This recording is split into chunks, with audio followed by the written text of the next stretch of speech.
Hi ವಿದ್ಯಾರ್ಥಿಗಳು, encouraging academy Vinod SH ಗೆ ಸ್ವಾಗತ. ಹಾಗಾದರೆ ವಿದ್ಯಾರ್ಥಿಗಳು, 5ನೇ ತರಗತಿ ಭಾಗ 2 ಅಧ್ಯಾಯ 2 ಭಾಗಾಕಾರ, ಅದರದ್ದು ಮೊದಲನೇ ವಿಡಿಯೋ. ನೀವು ಈ ಅಧ್ಯಯನದ ನಂತರ ಕೆಳಗಿನ ಸಾಮರ್ಥ್ಯಗಳನ್ನು ಗಳಿಸುವಿರಿ. ಹಾಗಾದರೆ ವಿದ್ಯಾರ್ಥಿಗಳು, ಮೊದಲನೇದು ಭಾಗಾಕಾರ ಕ್ರಮದಿಂದ ಸಂಖ್ಯೆಗಳ ಭಾಗಾಕಾರ ಮಾಡುವುದು. ಹಾಗಾದರೆ ವಿದ್ಯಾರ್ಥಿಗಳು, ನೀವು ಇಲ್ಲಿ ಏನು ತಿಳಿದುಕೊಳ್ತೀರಾ? ಭಾಗಾಕಾರ ಕ್ರಮದಿಂದ ಸಂಖ್ಯೆಗಳ ಭಾಗಾಕಾರ ಮಾಡುವುದು ಹೇಗೆ ಅಂತ ತಿಳಿದುಕೊಳ್ಳುತ್ತೀರಾ ವಿದ್ಯಾರ್ಥಿಗಳೇ. 5 ಅಂಕಿಯ ಸಂಖ್ಯೆಗಳನ್ನು 1 ಅಥವಾ 2 ಅಂಕಿಯ ಸಂಖ್ಯೆಯಿಂದ ಆದರ್ಶ ಭಾಗಾಕಾರ ವಿಧಾನದಿಂದ ಭಾಗಿಸುವುದು. ಹಾಗಾದರೆ ವಿದ್ಯಾರ್ಥಿಗಳು, ನೀವು ಇಲ್ಲಿ 5 ಅಂಕಿಯ ಸಂಖ್ಯೆಗಳನ್ನು 1 ಅಥವಾ 2 ಅಂಕಿಯ ಸಂಖ್ಯೆಯಿಂದ ಆದರ್ಶ ಭಾಗಾಕಾರ ವಿಧಾನದಿಂದ ಭಾಗಿಸುವುದು. ವಿದ್ಯಾರ್ಥಿಗಳು, ನೀವು ಇಲ್ಲಿ ಭಾಗಾಕಾರ ಕ್ರಿಯೆಯ ಮೇಲಿನ ವಾಕ್ಯ ರೂಪದ ಸಮಸ್ಯೆಗಳನ್ನ ಬಿಡಿಸ್ತೀರಾ ವಿದ್ಯಾರ್ಥಿಗಳೇ. ಹಿಂದಿನ ತರಗತಿಯಲ್ಲಿ ನಾವು ಸಮನಾದ ಗುಂಪು ಮಾಡುವ ವಿಧಾನದಿಂದ ಮತ್ತು ಪುನರಾವರ್ತಿತ ವ್ಯವಕಲನ ವಿಧಾನದಿಂದ ಭಾಗಾಕಾರ ಮಾಡುವುದನ್ನು ಕಲಿತಿದ್ದೇವೆ. ಹಾಗಾದರೆ ವಿದ್ಯಾರ್ಥಿಗಳು, ಹಿಂದಿನ ತರಗತಿಯಲ್ಲಿ ನಾವು ಸಮನಾದ ಗುಂಪು ಮಾಡುವ ವಿಧಾನದಿಂದ ಮತ್ತು ಪುನರಾವರ್ತಿತ ವ್ಯವಕಲನ ವಿಧಾನದಿಂದ ಭಾಗಾಕಾರ ಮಾಡುವುದನ್ನು ಕಲಿತಿದ್ದೇವೆ. ಹಾಗಾದರೆ ವಿದ್ಯಾರ್ಥಿಗಳೇ, ಕೆಳಗಿನ ಉದಾಹರಣೆಗಳನ್ನು ಗಮನಿಸಿರಿ.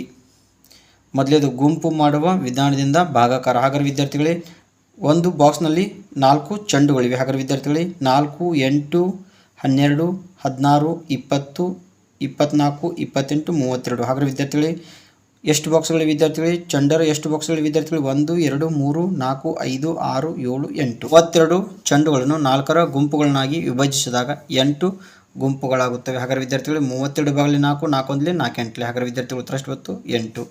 ಎರಡನೇದು ಪುನರಾವರ್ತಿತ ವ್ಯವಕಲನ ವಿಧಾನದಿಂದ ಭಾಗಾಕಾರ. ಹಾಗಾದರೆ ವಿದ್ಯಾರ್ಥಿಗಳೇ, 32ರಲ್ಲಿ 4 ಕಳೆದ್ರೆ 28, 28ರಲ್ಲಿ 4 ಕಳೆದ್ರೆ 24, 24ರಲ್ಲಿ 4 ಕಳೆದ್ರೆ 20, 20ರಲ್ಲಿ 4 ಕಳೆದ್ರೆ 16, 16ರಲ್ಲಿ 4 ಕಳೆದ್ರೆ 12, 12ರಲ್ಲಿ 4 ಕಳೆದ್ರೆ 8, 8ರಲ್ಲಿ 4 ಕಳೆದ್ರೆ 4. ಹಾಗಾದರೆ ವಿದ್ಯಾರ್ಥಿಗಳು, ಇಲ್ಲಿ 8 ಬಾರಿ ಕಳೆದಿದೆ. ಆದ್ದರಿಂದ 32 ಭಾಗಲಿ 4 ಎಷ್ಟು ಬಂತು? 8. ಪುನರಾವರ್ತನ ಅಭ್ಯಾಸ. ಮೊದಲೇದು, ಕೆಳಗಿನ ವಸ್ತುಗಳನ್ನು ಉದಾಹರಣೆಯಲ್ಲಿ ಸೂಚಿಸಿರುವಂತೆ ಸಮನಾದ ಗುಂಪು ಮಾಡಿ ವೃತ್ತ ಎಳೆಯಿರಿ. ಉತ್ತರವನ್ನು ಕೊಟ್ಟಿರುವ ಚೌಕದಲ್ಲಿ ಬರೆಯಿರಿ. ಹಾಗಾದರೆ ವಿದ್ಯಾರ್ಥಿಗಳು, 6 ಭಾಗಲಿ 3, 3ರಲ್ಲಿ 3 ಇರಲಿ. ಹಾಗಾದರೆ ವಿದ್ಯಾರ್ಥಿಗಳಲ್ಲಿ ಇಲಿಗಳ 2 ಗುಂಪುಗಳಿವೆ. ಹಾಗಾದರೆ ವಿದ್ಯಾರ್ಥಿಗಳು, 10 ಭಾಗಲಿ 5, 5 1ಲಿ 5 ಇರಲಿ. ಹಾಗಾದರೆ ವಿದ್ಯಾರ್ಥಿಗಳಲ್ಲಿ ಬಾತುಗಳಿಗೆ 2 ಗುಂಪುಗಳಿವೆ. 20 ಭಾಗಲಿ 4, 4 1ಲಿ 4 5ಲಿ. ಹಾಗಾದರೆ ವಿದ್ಯಾರ್ಥಿಗಳು, ಇಲ್ಲಿಷ್ಟಿವೆ ಹೂಗಳ 5 ಗುಂಪುಗಳಿವೆ. 1 2 3 4 5. 15 ಭಾಗಲಿ 3, 3 1ಲಿ 3 5ಲಿ 15. ಹಾಗಾದರೆ ವಿದ್ಯಾರ್ಥಿಗಳೇ, ಮಕ್ಕಳ 5 ಗುಂಪುಗಳಿವೆ ವಿದ್ಯಾರ್ಥಿಗಳೇ. 1 2 3 4 5. 3 1ಲಿ 3, 3ಲಿ 9. ಹಾಗಾದರೆ ವಿದ್ಯಾರ್ಥಿಗಳೇ, 3 ಬೇರ್ತೀರಾ? ಇಲ್ಲಿ ನಾಯಿಗಳ 3 ಗುಂಪುಗಳಿವೆ ವಿದ್ಯಾರ್ಥಿಗಳು. 1 2 3. ಎರಡನೇ ಪ್ರಶ್ನೆ, ಪುನರಾವರ್ತಿತ ವ್ಯವಕಲನ ವಿಧಾನದಿಂದ ಭಾಗಾಕಾರ ಮಾಡಿರಿ. ಮೊದಲನೇ ಪ್ರಶ್ನೆ, 12 ಭಾಗಲಿ 4, 12 ಭಾಗಲಿ 4. ಹಾಗಾದರೆ ವಿದ್ಯಾರ್ಥಿಗಳೇ, 4 1ಲಿ 4, 3ಲಿ 12. ಹಾಗಾದರೆ ವಿದ್ಯಾರ್ಥಿಗಳೇ, 12ರಲ್ಲಿ 4 ಕಳೆದ್ರೆ 8, 8ರಲ್ಲಿ 4 ಕಳೆದ್ರೆ 4, 4ರಲ್ಲಿ 4 ಕಳೆದ್ರೆ 0. ಎರಡನೇದು, 25 ಭಾಗಲಿ 5. ಹಾಗಾದರೆ ವಿದ್ಯಾರ್ಥಿಗಳೇ, 25 ಭಾಗಲಿ 5. ಹಾಗಾದರೆ ವಿದ್ಯಾರ್ಥಿಗಳು, ಎಷ್ಟು ಬಂತು? 5 5ಲಿ 25. 25ರಲ್ಲಿ 5 ಕಳೆದ್ರೆ 20, 20ರಲ್ಲಿ 5 ಕಳೆದ್ರೆ 15, 15ರಲ್ಲಿ 5 ಕಳೆದ್ರೆ 10, 10ರಲ್ಲಿ 5 ಕಳೆದ್ರೆ 5, 5ರಲ್ಲಿ 5 ಕಳೆದ್ರೆ 0. ಮೂರನೇ ಪ್ರಶ್ನೆ, 42 ಭಾಗಲಿ 7, 7 1ಲಿ 7 6ಲಿ. ಹಾಗಾದರೆ ವಿದ್ಯಾರ್ಥಿಗಳೇ, 2 - 7 35, 35ರಲ್ಲಿ 7 ಕಳೆದ್ರೆ 28, 28ರಲ್ಲಿ 7 ಕಳೆದ್ರೆ 21, 21ರಲ್ಲಿ 7 ಕಳೆದ್ರೆ 14, 14ರಲ್ಲಿ 7 ಕಳೆದ್ರೆ 7, 7ರಲ್ಲಿ 7 ಕಳೆದ್ರೆ 0.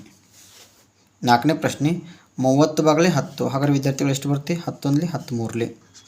ಹಾಗಾದರೆ ವಿದ್ಯಾರ್ಥಿಗಳು, 30ರಲ್ಲಿ 10 ಕಳೆದ್ರೆ 20, 20ರಲ್ಲಿ 10 ಕಳೆದ್ರೆ 10, 10ರಲ್ಲಿ 10 ಕಳೆದ್ರೆ 0. ಈಗ ನಾವು ಭಾಗಾಕಾರವನ್ನು ಬೇರೆ ವಿಧಾನಗಳಿಂದ ಹೇಗೆ ಮಾಡಬಹುದು ಎಂಬುದನ್ನು ಕಲಿಯೋಣ. ಗುಣಾಕಾರದ ವಿರುದ್ಧ ಕ್ರಿಯೆ ಭಾಗಾಕಾರ. ಹಾಗಾದರೆ ವಿದ್ಯಾರ್ಥಿಗಳೇ, ಗುಣಾಕಾರದ ವಿರುದ್ಧ ಕ್ರಿಯೆ ಏನಾಗಿದೆ? ಭಾಗಾಕಾರ ಆಗಿದೆ ವಿದ್ಯಾರ್ಥಿಗಳೇ. 8 4ಲಿ 32, 32 ಭಾಗಲಿ 8, 8 1ಲಿ 8 4ಲಿ. 32 ಭಾಗಲಿ 4, 4 1ಲಿ 4 8ಲಿ. ಈ ವಿಧಾನವನ್ನು ಬಳಸಿ ಚಿಕ್ಕ ಸಂಖ್ಯೆಯನ್ನು ಭಾಗಾಕಾರ ಮಾಡುವುದು ತುಂಬ ಸರಳ. ಹಾಗಾದರೆ ವಿದ್ಯಾರ್ಥಿಗಳು, ಈ ವಿಧಾನವನ್ನು ಬಳಸಿ ನಾವೇನು ಮಾಡಬಹುದು? ಚಿಕ್ಕ ಸಂಖ್ಯೆಯನ್ನು ಭಾಗಾಕಾರ ಮಾಡುವುದು ತುಂಬ ಸರಳ ಅಥವಾ ತುಂಬ ಸುಲಭವಾಗಿದೆ ವಿದ್ಯಾರ್ಥಿಗಳೇ. 84ಅನ್ನು 4ರಿಂದ ಭಾಗಾಕಾರ ಮಾಡಬೇಕಾದರೆ ಮೇಲಿನ ವಿಧಾನಗಳು ಕಷ್ಟ ಸಾಧ್ಯವಾದ ವಿಧಾನಗಳಿವೆ ಮತ್ತು ತುಂಬ ಸಮಯ ತೆಗೆದುಕೊಳ್ಳುತ್ತವೆ. ವಿದ್ಯಾರ್ಥಿಗಳು 84 4ರಿಂದ ಭಾಗಾಕಾರ ಮಾಡುವುದು ಮೇಲಿನ ವಿಧಾನದಿಂದ ಏನಾಗುತ್ತದೆ ವಿದ್ಯಾರ್ಥಿಗಳು, ಈ ವಿಧಾನದಿಂದ ಕಷ್ಟ ಆಗುತ್ತದೆ ವಿದ್ಯಾರ್ಥಿಗಳೇ ಮತ್ತು ತುಂಬ ಸಮಯ ತೆಗೆದುಕೊಳ್ಳುತ್ತದೆ ವಿದ್ಯಾರ್ಥಿಗಳೇ. ಈಗ ನಾವು ಯಾವುದೇ ಸಂಖ್ಯೆಯನ್ನು ಸುಲಭವಾಗಿ ಮತ್ತು ಶೀಘ್ರವಾಗಿ ಭಾಗಾಕಾರ ಮಾಡಬಹುದಾದ ವಿಧಾನವನ್ನು ಕಲಿಯೋಣ. ಹಾಗಾದರೆ ವಿದ್ಯಾರ್ಥಿಗಳೇ, ಈಗ ನಾವು ಯಾವುದೇ ಸಂಖ್ಯೆಯನ್ನು ಸುಲಭವಾಗಿ ಮತ್ತು ಶೀಘ್ರವಾಗಿ ಅಥವಾ ಬೇಗವಾಗಿ ಭಾಗಾಕಾರ ಮಾಡುವ ವಿಧಾನವನ್ನು ನೋಡೋಣ ವಿದ್ಯಾರ್ಥಿಗಳೇ. ಉದಾಹರಣೆ 1, 84ಅನ್ನು 4ರಿಂದ ಭಾಗಿಸಿ.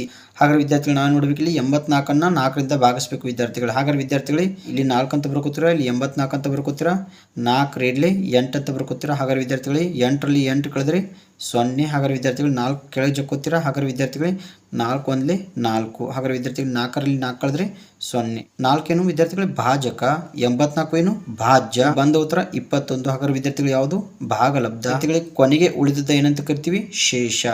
ಭಾಗಾಕಾರದ ಹಂತಗಳು. ಮೊದಲನೇದು, ಭಾಗಾಕಾರವನ್ನು ಭಾಜ್ಯದ ಅತಿ ಹೆಚ್ಚಿನ ಸ್ಥಾನ ಬೆಲೆಯಿಂದ ಪ್ರಾರಂಭಿಸಿ. ಇಲ್ಲಿ 10ರ ಸ್ಥಾನದಲ್ಲಿರುವ 8ರಿಂದ ಪ್ರಾರಂಭಿಸಲಾಗಿದೆ. ಹಾಗಾದರೆ ವಿದ್ಯಾರ್ಥಿಗಳು ಭಾಗಾಕಾರವನ್ನು ಭಾಜ್ಯದ ಅತಿ ಹೆಚ್ಚಿನ ಸ್ಥಾನ ಬೆಲೆಯಿಂದ ಪ್ರಾರಂಭಿಸಿದ್ದ ವಿದ್ಯಾರ್ಥಿಗಳು ಇಲ್ಲಿ ನಾವು ನೋಡ್ಬೋದು 10ರ ಸ್ಥಾನದಲ್ಲಿ 8 ಇದೆ. ಹಾಗಾದರೆ ವಿದ್ಯಾರ್ಥಿಗಳೇ, 8ರಿಂದ ಪ್ರಾರಂಭಿಸಲಾಗಿದೆ ವಿದ್ಯಾರ್ಥಿಗಳೇ. ಎರಡನೇದು, 4 ರೇಡ್ಲೆ 8 ಭಾಗಲಬ್ಧ ಸ್ಥಾನದಲ್ಲಿ 2ಅನ್ನು ಬರೆಯಿರಿ. 8ಅನ್ನು ಎಡಗಡೆಯಿಂದ ಮೊದಲ ಅಂಕಿ 8ರ ಕೆಳಗೆ ಬರೆಯಿರಿ. ಹಾಗಾದರೆ ವಿದ್ಯಾರ್ಥಿಗಳೇ, 4 ರೇಡ್ಲೆ 8 ಭಾಗಲಬ್ಧ ಸ್ಥಾನದಲ್ಲಿ 2ಅನ್ನು ಬರಿತೀರಾ. 8ಅನ್ನು ಎಡಗಡೆಯಿಂದ ಮೊದಲ ಅಂಕಿ 8ರ ಕೆಳಗೆ ಬರಿತೀವಿ ವಿದ್ಯಾರ್ಥಿಗಳೇ. ಮೂರನೇದು, ವ್ಯವಕಲನ ಮಾಡಿರಿ. ಹಾಗಾದರೆ ವಿದ್ಯಾರ್ಥಿಗಳು 8ರಲ್ಲಿ 8 ಕಳೆದ್ರೆ 0, ಶೇಷ 0ಯನ್ನು ಬರೆಯಿರಿ. 8ರಲ್ಲಿ 8 ಕಳೆದ್ರೆ 0, ಶೇಷ 0ಯನ್ನು ಬರಿತೀರಾ ವಿದ್ಯಾರ್ಥಿಗಳೇ. ನಾಲ್ಕನೇದು, ಬಿಡಿ ಸ್ಥಾನದಲ್ಲಿರುವ 4ಅನ್ನು ಕೆಳಗೆ ತನ್ನಿರಿ. ಈಗ 4ಅನ್ನು ಭಾಜಕ 4ರಿಂದ ಭಾಗಿಸಬೇಕು. 4 4 1 4. ಭಾಗಲಬ್ಧ ಸ್ಥಾನದಲ್ಲಿ 1ಅನ್ನು ಮತ್ತು 4ಅನ್ನು 4ರ ಕೆಳಗಡೆ ಬರೆಯಿರಿ. ಬಿಡಿ ಸ್ಥಾನದಲ್ಲಿರುವ 4ಅನ್ನು ಕೆಳಗೆ ತರ್ತೀರಾ. ಹಾಗಾದರೆ ವಿದ್ಯಾರ್ಥಿಗಳು ಈ 4ಅನ್ನು ಭಾಜಕ 4ರಿಂದ ಭಾಗಿಸಬೇಕು ವಿದ್ಯಾರ್ಥಿಗಳೇ. ಹಾಗಾದರೆ ವಿದ್ಯಾರ್ಥಿಗಳು 4 1 4.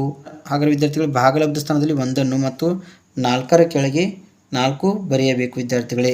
ಐದನೇದು, ವ್ಯವಕಲನ ಮಾಡಿರಿ. ಹಾಗಾದರೆ ವಿದ್ಯಾರ್ಥಿಗಳೇ, 4ರಲ್ಲಿ 4 ಕಳೆದ್ರೆ 0, ಶೇಷ 0ಯನ್ನು ಬರೆಯಿರಿ. ಹಾಗಾದರೆ ವಿದ್ಯಾರ್ಥಿಗಳು 4ರಲ್ಲಿ 4 ಕಳೆದ್ರೆ 0 ಬರುತ್ತೆ ವಿದ್ಯಾರ್ಥಿಗಳೇ, ಶೇಷ 0ಯನ್ನು ಬರೀತೇವೆ ವಿದ್ಯಾರ್ಥಿಗಳೇ.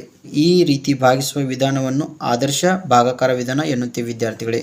ಹಾಗಾದರೆ ವಿದ್ಯಾರ್ಥಿಗಳೇ, ಈ ರೀತಿ ಭಾಗಿಸುವ ವಿಧಾನವನ್ನು ನಾವು ಏನಂತ ಕರಿತೀವಿ ವಿದ್ಯಾರ್ಥಿಗಳೇ, ಆದರ್ಶ ಭಾಗಾಕಾರ ವಿಧಾನ ಎನ್ನುತ್ತೇವೆ ವಿದ್ಯಾರ್ಥಿಗಳೇ. ಹಾಗಾದರೆ ವಿದ್ಯಾರ್ಥಿಗಳು, ನನ್ನ ವಿಡಿಯೋ ನಿಮಗೆ ಇಷ್ಟವಾದರೆ ಲೈಕ್ ಮಾಡಿ, ಕಮೆಂಟ್ ಮಾಡಿ, ಶೇರ್ ಮಾಡಿ, ಸಬ್ಸ್ಕ್ರೈಬ್ ಮಾಡಿ. ಧನ್ಯವಾದಗಳು.